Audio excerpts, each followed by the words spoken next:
Здравствуйте, с вами вновь Лариса Левинская, и сегодня я продолжаю рубрику, в которой делюсь рекомендациями к прочтению тех или иных книг.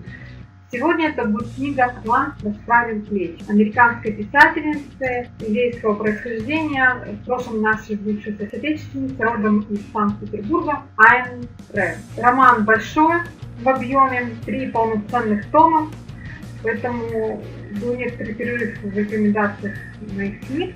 Я читала, не спеша, вдумчиво этот роман. Скажу, что впервые я вам рекомендую к прочтению художественную литературу, а не литературу по бизнесу или личностному росту. Досмотрите это видео до конца, и я надеюсь, что моя рекомендация к прочтению вас заинтересует. То, что роман большой в объеме, не пугайтесь. Мы все знаем золотую истину, что слона едят небольшими порциями.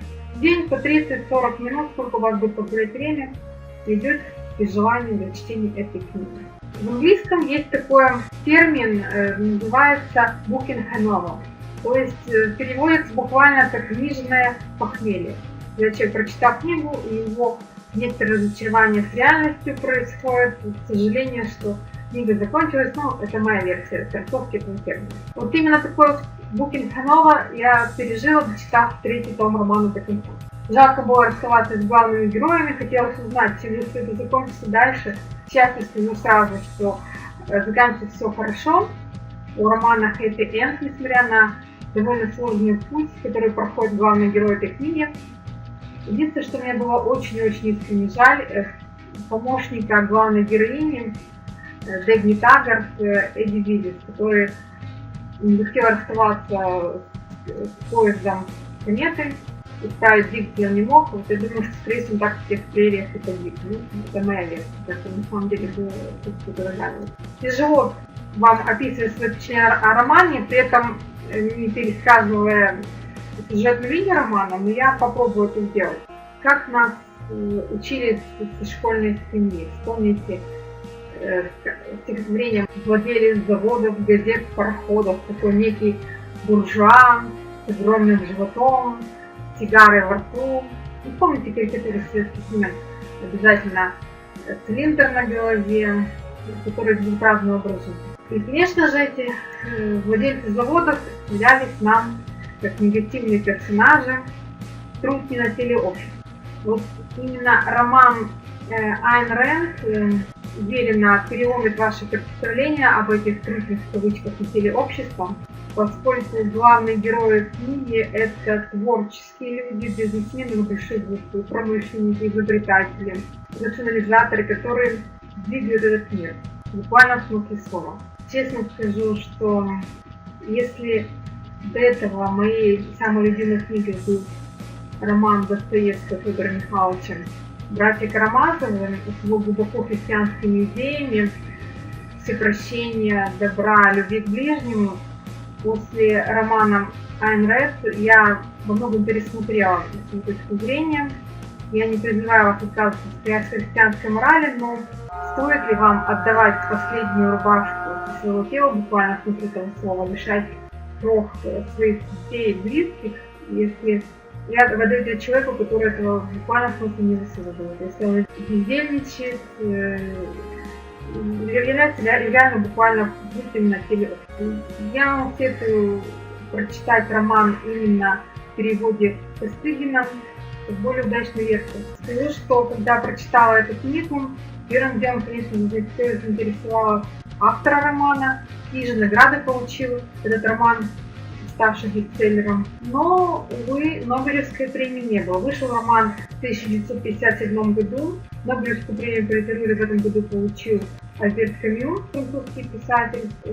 В этом же 1957 году были изданы такие мощные произведения, мощные в хорошем смысле слова, как «Доктор Живаго» Бориса Пастернака, с этим лауреатом Нобелевской премии по литературе, и «Ледяных одуванчиков» Брэдбери. Не было Нобелевской премии, да более того скажу, что книга была критиками разнесена в пух и прах, поскольку пропагандирует новую философию объективизма, отказ от насильного регулирования экономикой государства, планового подхода к регулированию экономики государства. Была премия у книги премия Прометей, это уже было в 1983 году. Но тем не менее, как показывает практика, возрастает интерес соотечественников к этой книге, наших современников. Особенно это заметно было с 2008 года, именно в период кризиса 2008 года. Потому что Айн Рэнд раскрывает суть многих вещей, и в том числе объясняет причину кризиса в экономике, в головах наших людей. Если спросить меня кратко, о чем эта книга о том, что действительно прав французский философ, который сказал впервые, что я мыслю, значит я существую. Эта книга — это торжество разума, победа разума на нашей земле. И нам будет интересно, отчасти даже девушкам, которые любят читать бульварный роман, но они не будут читать весь роман, но будут находить кусочки романа главной героини Дебби Таггарт и мужчин, которых она любила. Это частности. Очень, когда читала роман, жалела, что все-таки невозможно было спланировать и сделать 3 Дебби Таггарт, чтобы она могла, одна Дебби Таггарт была с Джоном Галтом, другая с Хэнком Риорданом, третья с французской Гасконной. Это мой чисто женский подход к этой книге. Эта книга очень серьезная, рекомендую к прочтению, в очередной раз об этом скажу.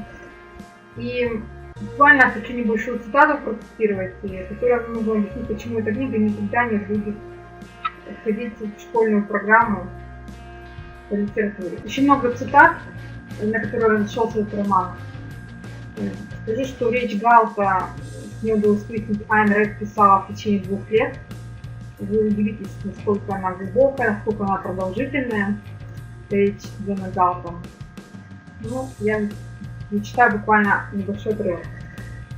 Требуется незаурядный разум, еще более незаурядная воля, чтобы уберечь свой интеллект от разлагающего влияния мировых доктрин, аккумулирующих зло веков и остаться человеком, поскольку человек означает существо разумное. Серьезный роман.